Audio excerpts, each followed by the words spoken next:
What is going on, everybody? Welcome to Just Stories with BT, a podcast that utilizes storytelling to allow us to get to know CEOs and super successful people, who they are behind the job or behind the giving back campaign. And we have a very exciting guest today because if it wasn't for this guest, I would not be doing this podcast today. I can guarantee you that. So this first 8-part series is called Recycled Dreams. And the reason that I did this is because I wanted to have and highlight CEOs who have utilized giving back as a main part of their business strategy so that A, it can motivate you all out there on to do it if you're not, but B, also give you some insights maybe on how to do it, why it works, why it's important. And so today's guest is Dale Carlsen, who I used to work with for a long time. So welcome. Thank you. Thank you. Excited to be here.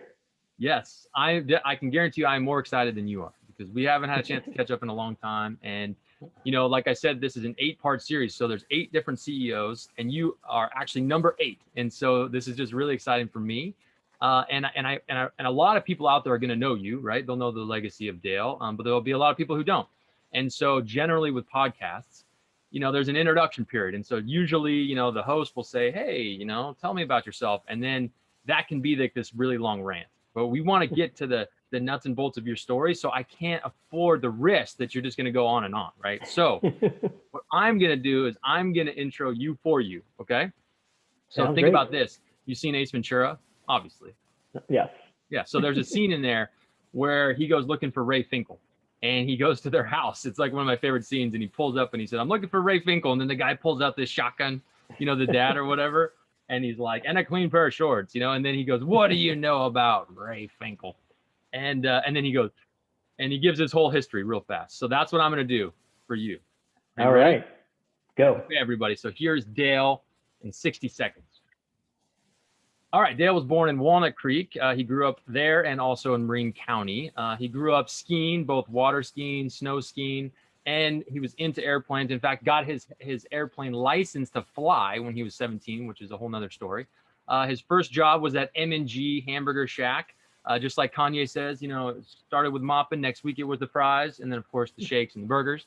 When he was 17 in high school, he graduated early, a semester early. And so while all of us were still out trying to finish high school, he was already at Sac State doing a semester, getting ahead while he was en route to Cal Berkeley, but fell in love with Sac State. And so he ended up staying there for all of his years, which I'm sure Sac State's very thankful to that. In 1982, while he was going to school, he started working for California Mattress. That's where he got a little bit into the mattress industry. But he was studying to go into real estate, and that's what he wanted to do. That's what he was studying. That's what he got his degree in 1984.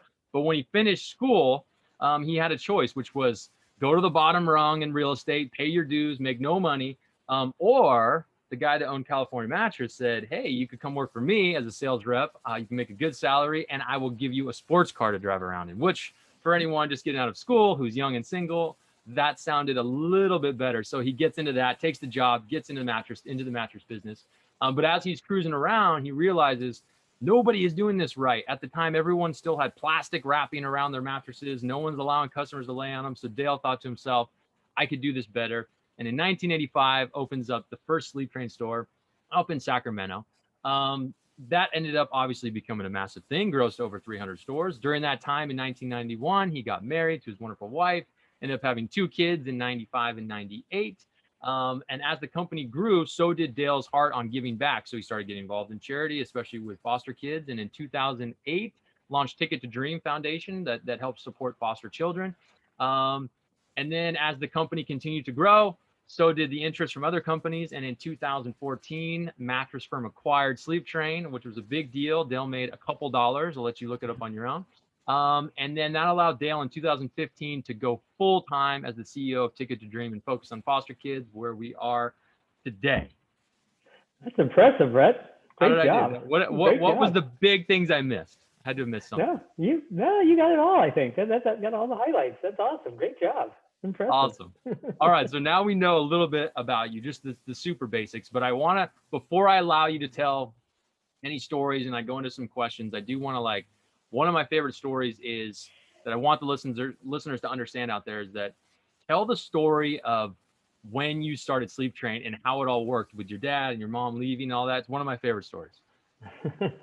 Well, I was mattress salesman on the road and sales manager actually of the company at that time, and just saw an opportunity. And so talked to my dad, said, hey, I think I want to open a mattress store. And he goes, you're crazy. That's not possible. No, you didn't go to school to open a mattress store. Do your real estate thing that you want to do, continue doing the mattress thing with there. Maybe you can get some ownership there, but no, you're not opening a mattress store. My mom, on the other hand, said, you can't make a living. How many beds does somebody buy? How can you make a living selling mattresses? Well, unfortunately for me, my dad and stepmom took their first trip out of the country. They won a prize and on the radio actually, and went to London for 2 weeks. And in that 2-week period is when I bought a truck, leased some space, and quit my job and decided I'm doing it no matter what. Came home and my dad wasn't happy with my decision, but said, you're on your own, but I'll give you one piece of advice, and that's if you want to be successful, surround yourself with good people, treat them right, and make everybody successful. And that's really what happened. As you know, I got great people like you that I got to work with and enjoy and grow the company. So it took off from there. Well, it didn't take off from there. It took a long time, but then it took off. Oh, I love that. So, and actually, I want to backtrack real quick too. So, because I didn't know this, how did you get your pilot license at 17? How's that even possible? Well, my dad lived on the air park up in Cameron Park outside of Sacramento. So he actually had a Cessna 172, and he would fly to his clients. He was a CPA, and he would fly down to the Bay Area to see some of his clients. And he told me that if I paid the gas, paid the oil, and paid for the instructor, that I could use his plane to learn how to fly. So I paid my way for the instruction and the gas and the oil, and got my pilot's license. And it's just kind of a cool thing to have when you're 17. It's a great way to go on a date. Hey, you want to just buzz down to Monterey and have dinner? That is next level. Yeah, I was kind of similar. I was driving my mom's minivan, trying to pick up girls. So yeah, they're very similar there, Yeah, you had the same Monterey or pick you up in the minivan. So so Dale, I really want to get later into the purpose of this, which is having episodes geared around giving back, right? And obviously that was a big part of Sleep Train, prior to you ever launching Ticket to Dream and then launching it and having both companies at once and now doing it full time. But before we get into that, I want the listeners to be able to get to know you a little bit. And in the way that I tend to learn, in my favorite form of kind of taking in information and getting to know someone well is through stories. And that's why I love just asking people to tell different stories. And so, one thing I always like to start off with before I ask you serious questions and serious stories is just something, as you think back in your career, what funny memory or entertaining memory can you think of? It could be anytime, Sleep Train, Ticket to Dream. Is there anything that sticks out to you that is just a great story you love to tell? Oh, yeah, Brett. I mean, so many great stories with, I was very blessed to have great people to work with at Sleep Train. And so the activities we did and the fun we had was really inspirational to me to be surrounded by such great people. Lots of good activities. As you know, we had our President's Club, which is over in Maui. That was always a spectacular event. Got to see our team relax with their spouse, get to know them, get to know who they were, what they're about, what drives them, and so forth. So that was always just a joy for me to be able to sit down with someone and get to know their wife, get to know the kids, get to know the family. What do they do? What do they like? Watch them for the first time see a whale, and breach right in front of you, and just seeing one of our warehouse guys, this big huge dude, just almost cried because he's seeing a whale jump in front of him. It was just some of my best memories were on that trip and on all of our activities and picnics, going to the picnics that we would have and watching the kids grow up, because for so many years, they bring them as babies in the thing they bring them to the teenagers to they're finally adults at these picnics. It was just great to see the family grow. Yeah. Yeah. I remember, one of the things that always sticks out to me about, the company picnics and the events and whatever was, and I want to ask you about this too, is that, there was always corporate representation at everything we did. So either Dale was there, different, CFO, executive VPs, why did you make it such a priority to always send kind of the top executives to all these events? Well, in my opinion, all year long, our team, our employees worked hard to make our business successful. And these events were meant to honor them. And the way you honor them is by giving your time and your heart. And so to me, and with my team, it was, okay, look, this is your time to get to know our team. This is your time to be with them, to understand. And I felt it was just very important that we had that direct connection. And I think that's what helped grow the culture that we had at Sleep Time, because it was, we put pants on one leg at a time like everybody else, executives do. But so often the executives feel they're in a higher place, and they can't take the time to mingle with those that are actually doing the work. To me, the people doing the work are the people you need to spend time with. And I thought that it was a very valuable way to grow a culture. Yeah. Yeah. When I think of like just great memories, I have a million too, I was there for a long time, 14 years. And, but can you tell the story of the announcement when you announced that we were becoming an ESOP? That's one of my favorite all-time things. I still get goosebumps thinking about it now. For those of your listeners that don't know, an ESOP is an employee stock ownership plan.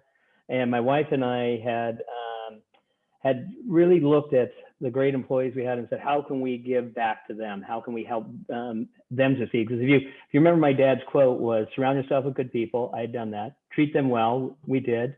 And make everybody successful. Well, to make everybody successful was, how can we really make that happen? And so my wife and I looked and said, well, give them part of the company that they're building.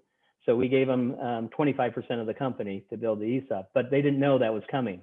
Yeah. Now, the company had grown at that time pretty substantially, and there was constant rumors throughout the company. Is he selling? Is he selling? I hope he doesn't sell, and so forth. So we had our annual management leadership retreat. We had probably have then about 300 plus people, I think, at that 350 people at that retreat. So everybody's out there, and I always started out the retreat by getting up and giving a little, State of the Union. And I got up, and as well, I'm kind of an emotional guy, so it's kind of hard for me to hold it. So I kind of stuttered a little bit and said, okay, I've got something really important to share with you all. Something that, I've had to think long and hard about, something that's, will impact everybody. And, as that we've grown the company out, and, I've told you I would not sell this company unless I could find someone that could treat you right, treat the community right, treat their employees right, treat our customers right. And I found somebody. And then you could see the hush, and there were I was watching from the stage, there was anger in people. Yeah. You could see them starting to get mad. Oh, he's going to sell. Oh, I can't believe he's going to sell. And there's people crying. There are people just shocked. Yeah. And I go, but let me tell you, I've really looked for the right person to do this, the right people to sell this company to. And so they couldn't be here. They couldn't all be here today, but they did send you something to kind of get you to know who they are. So there's a box on your table. If you could just take your box and open it, you will see and understand who the new owners of this company is going to be. And they opened the box, and there was a mirror that facing back at them. Yeah. And they looked, and it was just like, why is this? What do you mean? And then I said, that's right.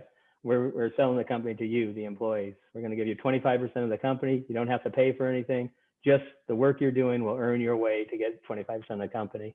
And in the end, that translated out to be $117 million transferred to our employees. So it was such a great day. It was such a great day. So my story of that day is a little different. Yeah. So the way this all happened for me was different. So the week before that announcement, the week before, I guess 2 weeks before the manager retreat, we had won a prize from Simmons. And Simmons said that they were going to host a ski trip up to Big Bear in the Southern California mountains. And so I remember I was working with Scott Higgins at the time, and he said, hey man, like one of us has to go and be like in case someone gets hurt or something. So one of us has to go. There's 30 people from our team going, ski. So I'm like, I'll go because I love to snowboard or whatever. And so I was there to make sure no one got hurt and everything was good. But that's when I shattered my collarbone in my shoulder. Oh, that's right. So up on the mountain, and I mean, I had to get, put in the big thing and ski down. It was a whole ordeal. Still have a big metal plate, 8 screws, all that's still in there. But so yeah, I just came out of surgery a couple days before the retreat, so I wasn't there. I was at home, and so Anderson, my boss at the time, Matt Anderson, our very close friend, he had sent me the package and said, "Dude, whatever you do, you cannot open this." And then he had figured out a way to video me in live, I think on Skype. Yeah. So he was holding his like phone, Skyping as you were saying it, and I was holding this thing. So that's how, so there's a funny way. That's how I experienced it, and then found out about the ESOP. Just through this little phone, and I was all sitting there. I literally just came out of surgery, so pretty crazy. I forgot that story, but yeah, that was awesome. That's awesome. But it was great. Yeah. For any companies out there listening, anybody, an ESOP is such an amazing thing to do if you have the opportunity, right? I mean, I cannot stress enough the mentality switch that happened. I mean, it was, every salesperson, person to wear, it didn't matter who you were, you did everything you could to make sure that we saved every dollar, because every dollar we saved went to the ESOP, every extra mile you went, it just went to furthering for everybody. It was like, you would print paper and then be like, if you saw someone throw it away, be like, whoa, you could have flipped that over. You could have used the other side. I mean, it was just because we're an ESOP, and, but it was the part I love about it. And I know you hate talking about things like this, but the reality is you set it up in a way to sell it at a low valuation for you so that we would make more money. Well, that's what my wife and I talked about, because we had all of our advisors, were saying, this is not the time to do it, because, we did this in 2010. So this is after the recession, and, we were at our lowest value. And, I said, but you don't understand. I want everybody to win in this growth. And it proved out to be the best thing to do, because that ownership mentality, as you just described, there is nothing like ownership mentality. If you're an owner, you just do things differently. And so to get that, and to get that out of all of our employees, what it translated to do was from the valuation when we started to when we sold, we increased the value 800%. So I gave away 25%. We increased the company 800%. I think it was a win-win for everyone. And the stories, you talk about stories. One of my ones that of the value of the ESOP was I had, we have a place out on the North Coast, and we were having a delivery, and this is years after I'd already sold and it was gone. And one of the delivery guys came out and delivered a bed to me, and he was leaving, and he left. He went to the truck, and he came back and goes, Dale, I just got to tell you how you changed my life. Said, he was a delivery guy, and he said, my mom's house lives in Mexico. My mom's house fell down and she had no home. I was able to buy her a house because of the ESOP. Wow. You allowed me to have me buy my mom a house. So, and I've heard story after story after story of just people that say, you don't understand what a difference that made to me in my life. And so to me, that's where you get great joy, right? When you understand that you've helped somebody else have a better life or do something that they really wanted to do. So the ESOP is so valuable, and I highly encourage anybody to look into it. It's a lot of work, and you got to have a great team to do it, but it is well worth it, because that ownership mentality and the ability to have everybody win is a great thing to do. Yeah, absolutely. So I want to shift gears a little bit. One of the things that I love to ask, CEOs, people that have had businesses, I like to ask about a time when you failed, right? Like, or a time when, you were in a dark place or it was not looking good, and if you can think of a time or a story throughout your career that was, you would look back at, wow, that was a really tough time, and then explain, kind of how you got through it. I'd love to hear it. Well, you go through a lot of those, so then through the years, and what I would have to say, just looking at these times, if the recession was probably the biggest challenge that I had, and I was always optimistic that I could make this work. My old boss used to say, I'm like a dog with a sock. If I can't make it work this way, I go that way, and that's my attitude. I'm going to make it work one way or another. Mm-hmm. But we talked about the management retreats that we had and the leadership retreats. I so distinctly remember the one in January after the crash. And what is that, 2007, I guess it was, 2008 of January, I guess. Everybody was canceling these management retreats, leadership retreats. Everybody was canceling those all across the country. Everything was down. Our team came together and said, if there's ever a time to be in front of your team, it's now. They're scared. They're confused. They're lost. Their families are scared. Now is the time we need to be in front of them to talk to them. So we agreed to go ahead, even though it's going to cost, several $100,000 to do this at a time when, money was very scary. Yeah. We said, this is the time to do this. And remember that I had built the company when we had built the company without any debt. We had never taken out a bank loan until we bought Sleep Country in 2005. So now all of a sudden I have a huge debt, which I never had before to deal with. And we have the economy crashing all around us. So I just so distinctly remember right before going on stage for that opening of that retreat, I have never been so scared and so unsure of myself as I was that moment. I just look back at that time just going, I don't know if I can do this. Yeah. I don't know how to lead out of this. I don't know what if we can make it through. And yet I've got to get up and stand in front of all these people and tell them we're going to make it through. But I walked up on that stage, Brett, and I looked out at the people that I was so blessed to be surrounded about, and I saw their energy. I saw their drive to do whatever they needed to do. And so it was them. It was the power of the team that was looking back at me that gave me the power to get through that point. Mm-hmm. It was not me leading them. They actually led me at that point because I could see, I said, okay, here's where we're at. This is the situation. We can get through this. We have challenges. We have a bank loan. We have this.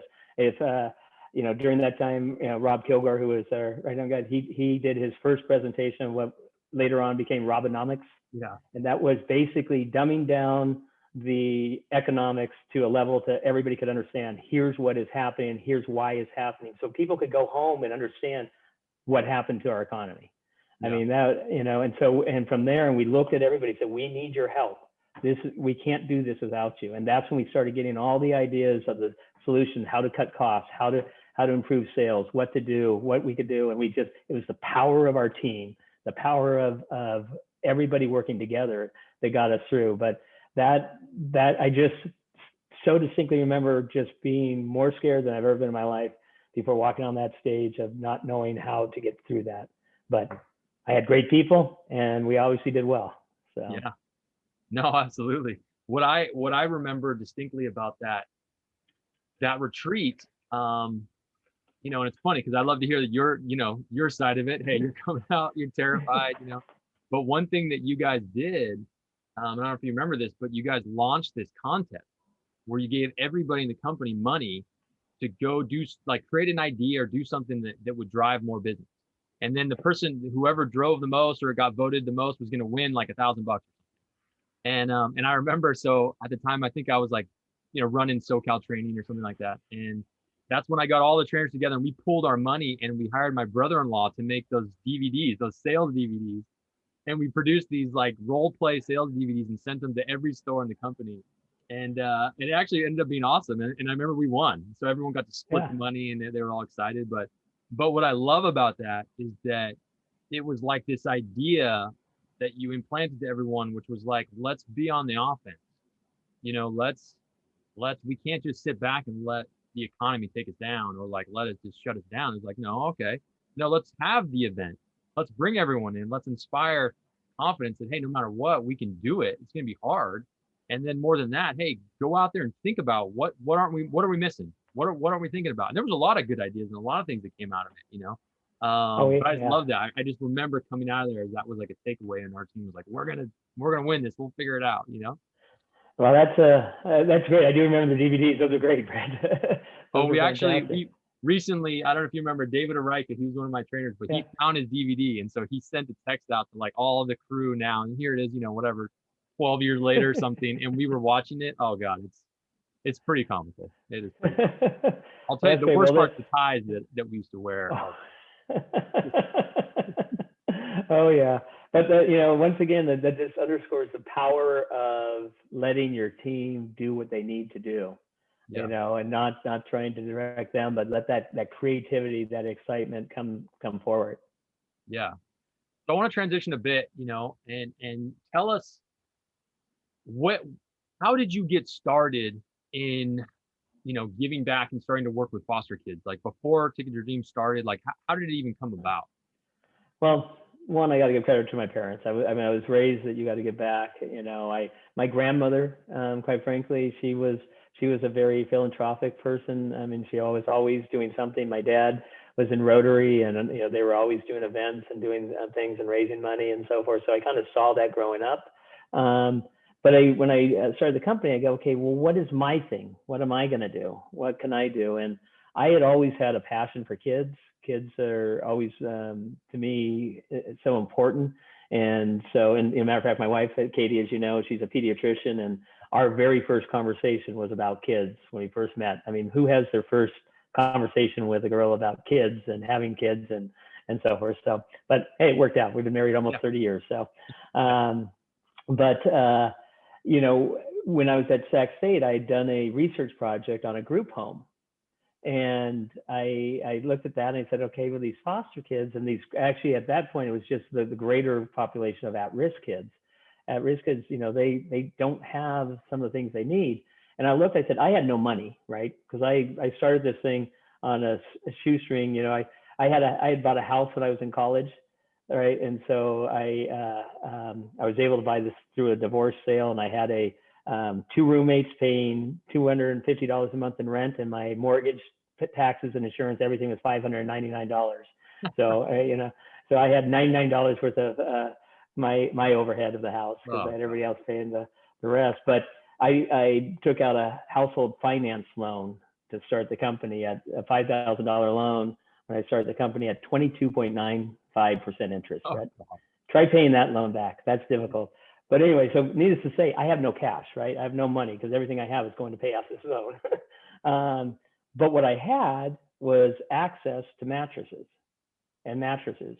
And I had looked at what these kids were sleeping on, and they were sleeping on the banana beds, the big sagging beds, or no bed at all in some cases. And so I started with our Mattresses for Kids program and said, okay, that's going to be our focus. We're going to do mattresses for kids. And I went to Simmons, and I went to Sealy, and I said, hey, will you guys help me? What I'd like to do is, we had, at that time, I think I'd opened my second store. And I said, I'd like to buy 10 mattresses per store at your labor and material cost, no profit. And then I'd really like you to give me 10 more mattresses to match that, so that I could give 40 mattresses to these organizations that need them. Yeah. And so we agreed to do that. They agreed to do that. They agreed at that time to do that. They didn't know in the end we'd have 317 stores. But we did the mattresses for kids. In the end, we were giving away thousands and thousands of mattresses, obviously. But it was just important to me to do that. And I was also raised, though, that in your giving, you don't promote your giving. You do it because it's the right thing. Yeah. And so I was always challenged with how to do it otherwise. So we never really promoted it or didn't do that. But by this point, I'd been on several different boards and realized the cause needs awareness. Yeah. So you don't need awareness as the person helping, but the cause needs awareness. Yeah.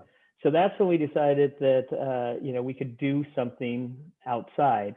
So we started looking at that. And at that time was when in 2005, we bought Sleep Country. And Sleep Country had just done a program where they started to collect items in the store. And so we said, okay, that actually sounds like something we could do. And so we decided to try that. And as we did that, we realized that, well, to do that, we needed to have a 501c3 established so that people could donate to the charity, and then we would give it to that. And that's when we started Ticket to Dream, so that we could have a 501c3 that allowed people to take their deduction and to give their donation to the charity and to grow it from there. Yeah. And how did, why did you hone in on foster? On foster kids? Well, I looked at foster kids. I started with at-risk kids, and in my process of going out and delivering things to kids and so forth, I got to understand the foster kid dilemma and challenge. These kids, first of all, did nothing wrong, right? They simply had parents that couldn't care for them. And then they're dumped into a system that's so severely broken that they're bounced around from house to house to house, back to their mom, back out of their mom's house, back to their mom, back out. Dad's, often in jail or not around, all sorts of things that they get bounced around. Most kids on average are in 3 homes. Many go, we've talked to so many, Brett, that have been in 20 plus homes. Oh. Can you imagine 20 plus homes before you're 18? I mean, it's so sad and so ridiculous that they have to go through this, and they don't have the basics. They don't have, new shoes. You know what it's like to be. You need to be that kid in school with those rundown shoes. You're that kid. You don't have the confidence to do what you need to do. So new pair of shoes meant a lot to them. A backpack with school supplies. When I was a kid, school supplied everything. We had everything was given to us. But nowadays, you're a parent, your kids have to have backpacks and paper and pencils and all that stuff you have to buy. Well, who's buying this for them? They don't have all the supplies. If you don't have the supplies, how can you learn? If you can't learn, how do you get out of the situation that you're in? Jackets, they're cold. The just endless things. Oh, and one of my big issues is extracurricular activities. That's the opportunity for these kids to be on a sports team, to learn to ride a horse, so to learn to dance, to do these things that teach us accomplishments, teaches that pride of success, that teaches how to be part of a team, that teaches the skills that you need, the Boy Scouts or Girl Scouts. Nobody is paying for these kids to do that. So they get left out once again out of that. So we wanted to find ways that we could help these kids achieve the regular life, have them have a normal childhood as best as they could. And so that was something so important to us at the time, and now still. And explain for people who don't know, who aren't familiar. So if you're a retailer out there, you've got a bunch of stores, explain how this collection drive works. Well, from a standpoint, I mean, it was, I did not know at the time we did it what a brilliant business decision it was. We were doing it because it was the right thing to do for our, for the community. Yeah. But in the end, it turned out to be excellent, because what we would have is we have barrels in the store. We committed 10% of our ad budget. 10% of our ad budget we would spend on our foster kid advertising. Now, mind you, as you know, Rhett, we never ran a buy a bed, save a kid type ad, which said, here's our sale price, do this, and here's, this. We always kept the cause separate. So we advertised the cause as a separate standalone ad, and then our sale ads as a separate sale. We believe that showed the true authenticity of what we believed in, that we actually were committed to the foster kids. So we spent 10% of our ad budget on that. And then we went and asked all of our media partners to help. Yeah. To help by leveraging up our added value, give us more spots out of our added value. So we were able to get a substantial amount of exposure for foster kids and the cause, because once again, that was what I thought was important to do to the public, is to show the public what the cause is. So we were able to do that. In the end, what it did, though, it reflected back that the community would come in and drop items off. I mean, we're a mattress store. You come in there, once every 3-4 years at the best. Yeah. You're at a mattress store, but they would come in, 3-4 times a year to drop off stuff. So when they were in the market for a mattress, where would they go? They needed sheets. Where would they go? They needed pillows. Where would they go? They knew where to go, because they would come into our store regularly to drop off items. And you would just, the stories from the store folks of just watching the families come in, watching the kids, put the donations in, and the teachings that were going on for the community was awesome. And so being able to bring those in, and then we would distribute them out to everybody, just really, it ended up being a win-win-win all the way around. The foster kids won, the community won, our customers won, and we won as a company. Yeah. No, I love that so much. I for the last few years, I've been using this term called experiential giving. And Yep. that's literally the exact definition of it is what you just said, which is, a consumer can come in and do something, whether it's a donation or they buy something or whatever. And then obviously, a foundation gets something in return, right? But the part that often we forget is how that employee feels. Yep. So the people who are actually out on the front lines doing this or making a sale or helping with the donation event, like they end up getting so much fulfillment out of it. And so truly it ends up becoming this really cool circle. And obviously there's a lot of companies out there that just, at the end of the year for tax purposes, they write this check and that's great. They send checks to nonprofits, all day long. But what happens is they miss out on that big element of the company, the employees being involved in it and feeling like good about what they're doing. Right. No, that's where the business success of that was. What that allowed us to do is our retention, as you know, was sky high Yeah. because people felt they worked for a company that cared. They saw it in action. They got to see people bring the product in. They got to go out to deliver the product. I remember one of my most, you talk about that experience, fundamental early stage experience that told me this was the right thing to do.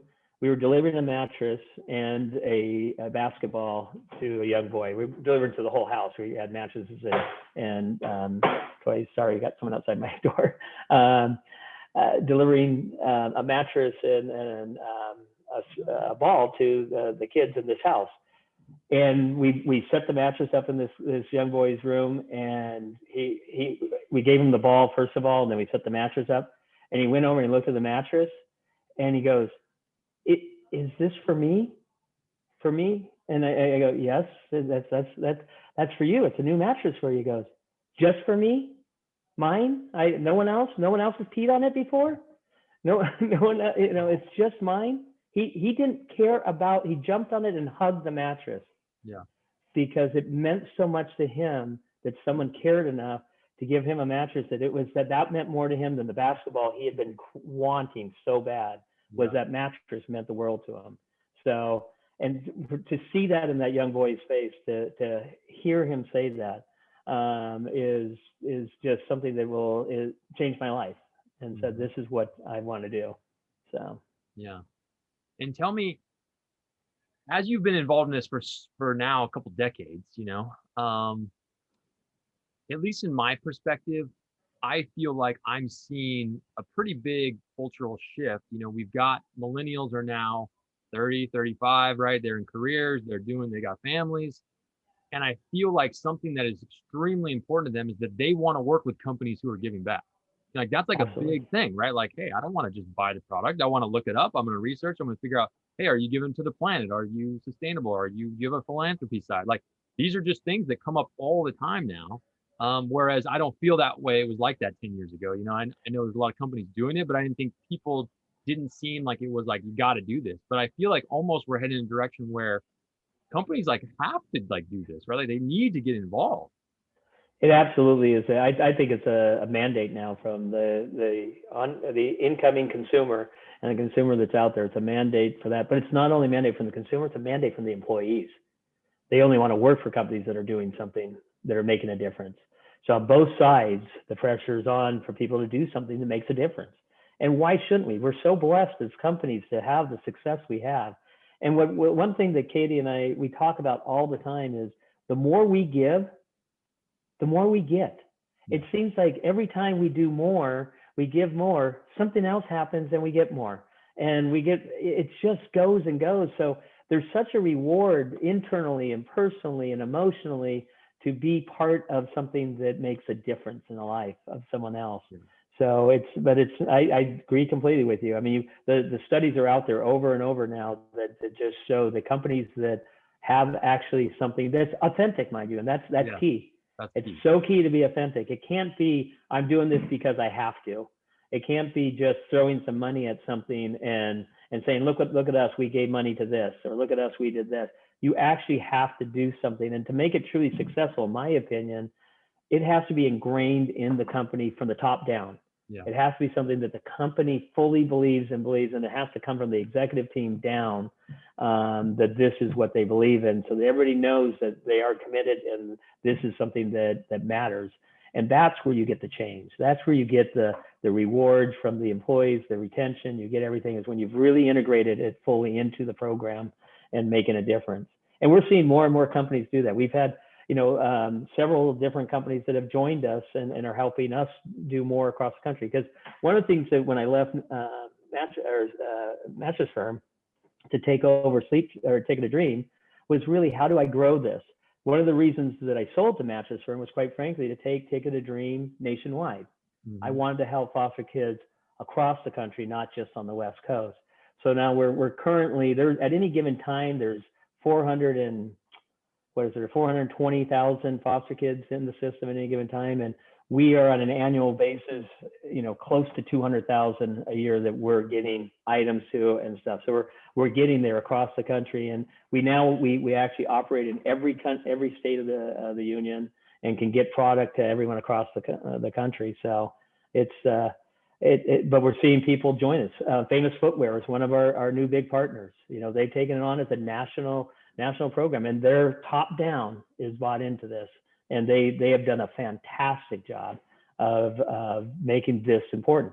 And there's little things from the just at the checkout counter to just have the ability for, and this is what amazed me early on when we found that, but to give the customer the opportunity to donate, it is amazing to see how giving they are.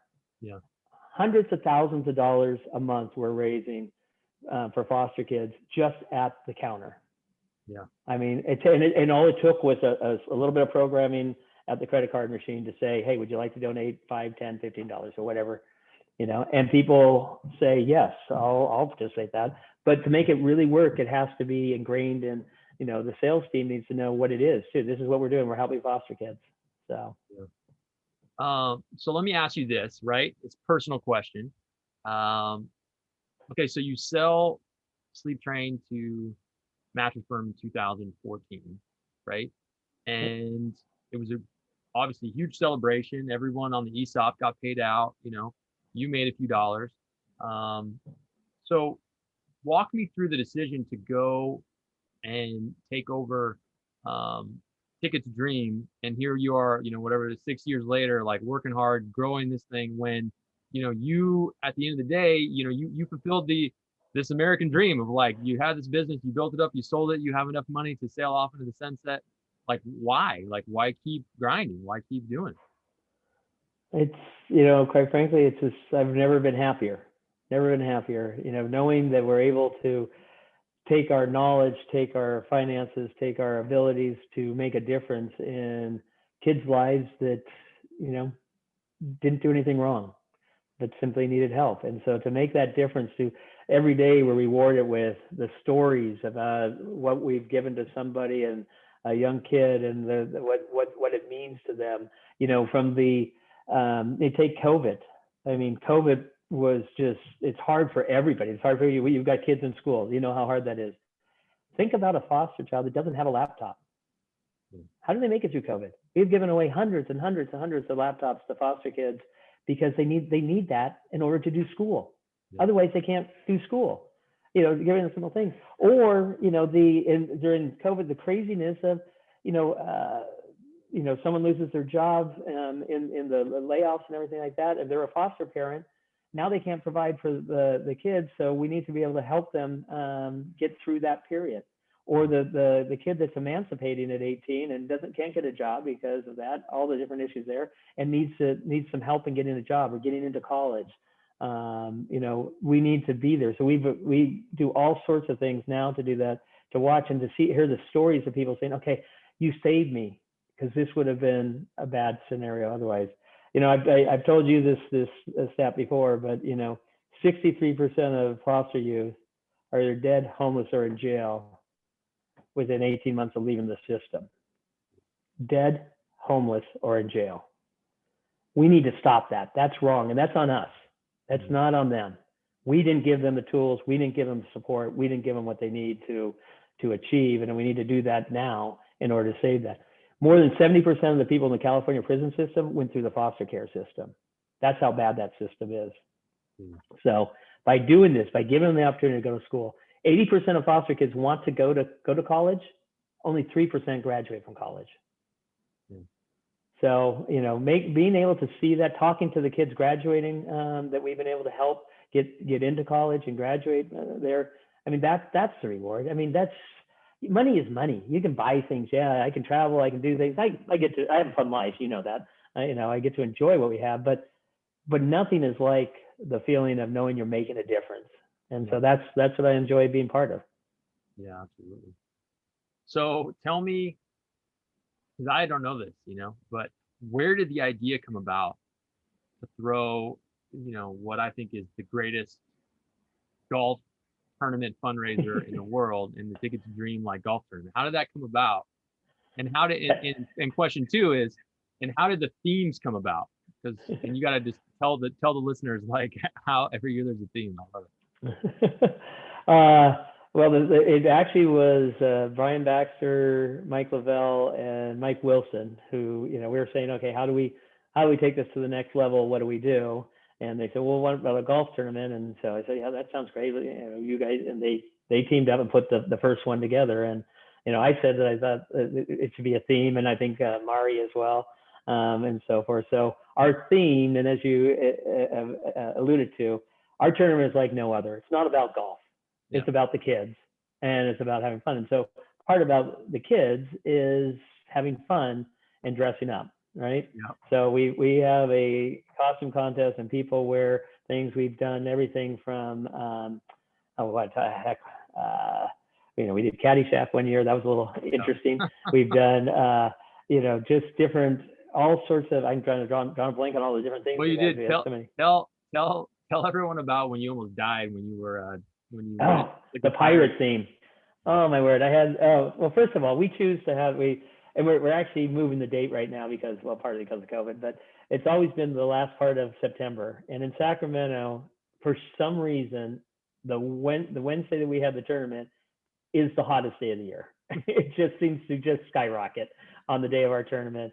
And we did a pirate theme. So I have long hair wig on. I've got the full leather jacket, the Pirates of the Caribbean look, beard and everything, as I always had. And I'm out there, and it's at 105 degrees, and we're there, and it's just like, I came back in, and they go, "You don't look good." I go, "I don't really feel good." I was about ready to pass out from heat exhaustion, but it was so hot, so incredibly hot. Then we did games. Remember that? I just saw a picture the other day, and I can't believe I wore this, but I mean, it was the Candyman costume that I wore. Yeah, so I was the Candyman, and this costume was just candy all over me and everything. But to me, it's all about having fun and being willing to, let go of your ego and just have fun. And we had a great time. And obviously, as you know, we've raised over $1 million every year prior to COVID, and been able to do really well with it. So no, it's one of my absolute favorite events. I always think back one year we did remember he did like an Oscars theme, so you could go as any like movie character that was like nominated or won an Oscar, and I went as the Heath Ledger Joker. And I did remember like crazy makeup and the whole 9 yards. And one of our district training managers up in the Bay was terrified of clowns. I didn't know, like terrified. And I remember I come walking up at the banquet before the dinner, and I sit down, and he just gets up and runs. And I thought it was a joke. It turns out like he's just deathly afraid of clowns. So all night I kept trying to sneak up on him, and with my drink. You're mean. Yeah. That was funny though. He was really afraid. Oh yeah. But your costume was fantastic. No, it was legit. I actually showed my kids recently. I was like, yeah, check this out. I had it. It was when Instagram first started, I think, years ago, and I had it's one of my first pictures. I was like, oh, this is it. So, those dinners though, I'll tell you though. I mean, when the different kids would come up and speak, I don't think there's a dry eye. I could even just thinking about it would still just take me down. Yeah, well, I mean, if you hear their stories and you're a parent at all, you sit there and go, you just imagine your child and having to go through, and you just can't imagine what they go through. And so knowing that you can make a difference in their life, that you can give them that leg up, you can give them that confidence, simply through a pair of shoes or backpacks or an extracurricular activities that your kids get to play in every day. And they don't. I mean, it makes a difference in them and changed their life. Yeah. So tell us, I know we're getting near the end here. So if there's someone out there listening, right? So they're working at a company, maybe they're leading a company, and they're not currently like utilizing any type of a giving back strategy, like what would you say to them? How would you encourage them that this is something that they just got to do? Well, one, I would, let's say there's someone that's running a company. Just from that standpoint, the one thing that, and we, as you know, we didn't do it because of it, but I found out it is a true business secret that you do it and you do it right, it will grow your business beyond belief. And so to understand that and to trust that, I can just tell you it works. You need to do it, and it's important to do it. It's important for your company. If you care about growing your company, this is one of the easiest ways you can do it and make a difference. You will retain your employees for longer. They will do better work. You will change the community. You will grow your customer base, and you will grow your company and the pride of your company by simply making a difference in someone else's life and not being just about the company. The one thing I would say that we did that I think really worked is we chose one category. Yeah. I mean, we chose foster kids. So that was our one charity. What that allowed us to do is that's who the company was. Now, it did not mean that's all the company was, but it allowed us so that when somebody would come to me and want us to donate or to do something for other causes, we could say, great cause, good luck with that, that's awesome. But unless your area works with foster kids, we only do foster kids. And the person asking for the money would not look down on you because they knew the work you were doing. Yeah. So they understood and appreciated what you were doing. So it allowed us to have more time to focus on our business and not as much on all these different causes, but one cause. But the way we kind of crossed over was we realized that not all of our employees was this their motivation. So as you know, we let each of the teams, each of the departments had money to spend. Yep. Local giving, local activities. So, I mean, I know you went out to a food bank before. You've been out you built benches out that one place, and we've done painting everywhere. So we've done stuff all across other different areas that we allowed our employees to do, and we supported. We gave everybody 2 days off to go do work in the community of their choice, so that we could help other causes. But the company's focus was just one. And by the company having one, it really allows the company to become branded as that's what they do. And I think that's a secret that worked really well, and is something to do. So it doesn't matter if it's foster kids or some other cause. Yeah. One of the things with foster kids when we started is, no one really knew about foster kids. Yeah. I mean, I would have people all the time say, well, tell me more about this foster kids. I don't get it. Now everybody understands foster kids much more because we brought the cause up. So we had a cause that, was there. It's a cause that, in our case, is a cause that's not political, but yet touches all the political areas. It touches incarceration. It touches on education. It touches on homelessness. It touches on human trafficking. You solve and work on all these issues without being politically in that room. You're just talking about the child and helping the child. So, but it's from a business standpoint, it's a must do. From a personal standpoint, you'll be so much prouder of the company you own or you manage or you run when you're doing something for others.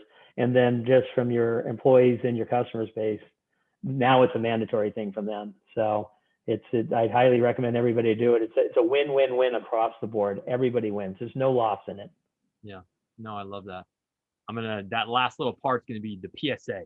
Just put it out there. Hey, all you business owners, listen to this, So, no, I thank you so much, Dale, for coming on. I wanted to finish by just thanking you, and explaining something that I think is the last part of that, right? Which is, we don't oftentimes, when we talk about athletes, we talk about legacy, when you talk about maybe, big figures in the world, politicians or whatever, these terms go around. But when you think about, people in business, we all do leave a legacy. We leave a trail behind us of people we worked with, people we impacted along the way, and I think that, one last part I would add to that as far as this win-win-win scenario is that, when you give back and you do it for the right reasons, you inspire people along the way to do the same. And you show them, hey, business doesn't have to be about cutthroat, step on everyone to get to success. That's not the mentality that you need to have, because what you want to do is inspire the people that you're around to show them that you can do both. You can be successful in business and you can also give back. It's not an or, it's an and. And when you do, it has a ripple. And so just for me personally, like I wouldn't be doing what I'm doing right now if it wasn't for you starting to work with foster kids, right? Because as I grew at Sleep Train and became each level I would progress as far as my title or whatever and work with more people, the DNA was that we give back. That was just, it wasn't like a thing that was over here. It was just part of what we do. And so what I learned was that that's just the fabric. And then it was funny because I went to go, we went to Math Firm and then I went to Living Spaces and then now at Avocado. And it's like, it's been great to see that, hey, if there was a need, like at Living Spaces, we had these great, amazing people who were doing so much work. Grover there was giving away millions of dollars, but no one knew because they didn't have a program, like it was just, and he did it for the right reason. That's the cool thing about him. He was just literally writing checks, oh, there's a disaster. Here's $1 million, but no one would know. And I was like, Grover, people want to buy from companies who are giving back, like, how do we do this? Right. And that's when, we were able to package Revive with this whole giving program around foster kids or veterans or whatever. And what we learned was, at least this is what I learned. People used to be like, oh, that was such a cool thing you did. And I was like, I didn't do it. I had an idea, I connected some dots, but it was everyone out there who took it and ran with it. The reason it was successful is because all the employees got so excited about it and they made it a huge thing. And I would sit back and think after we did our first couple of events, and I was like, wow, this is cool. Like everyone's getting really excited about it. But ultimately, that all just came from what I learned at Sleep Train. And so what I'm trying to say in a roundabout way is A, thank you. But also B, for people listening out there, like those are the long-term ripples of the effect that you have when you give back for the right reasons, and I think that as you look back, like you said, in your career, if it wasn't for that, you wouldn't be sitting doing what you're doing now. Here you are, you at 21 when you got that sports car, and from California Mattress, and you thought about it, like who would have thought, yeah, I would sell his business all these years later and be really successful, but then end up doing foster kids full time. I mean, it's crazy how it all wraps around. Well, thank you, Brad. And I really appreciate one of my great joys is watching all the people I was blessed to work with and seeing that ripple go out and seeing everybody what they're doing. I mean, you're right. It just seems to have stuck with everybody because I see it across the board, and just knowing that difference is happening out there is so incredible. Awesome. Well, thanks, Dale. I appreciate it all the time, and best luck to you. So last thing is just tell people, if someone wants to get involved with Ticket to Dream specifically, what's the best way they can kind of reach out to you? Yeah, go to our website, tickettodream.org, tickettodream.org.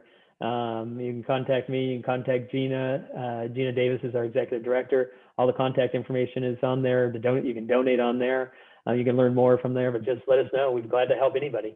We have all sorts of partners, and we partner in many different ways. One of the exciting things we have is that I've got a top-notch branding officer who runs our organization because she did all the branding for Mattress Firm and for Sleep Train, and now she does Ticket to Dream. So we can do anything. Well, we can do it. You can do anything. I do believe it, and you're proving it. So thanks, Dale. I hope to talk soon. Thank you, sir. Take care. Great seeing you.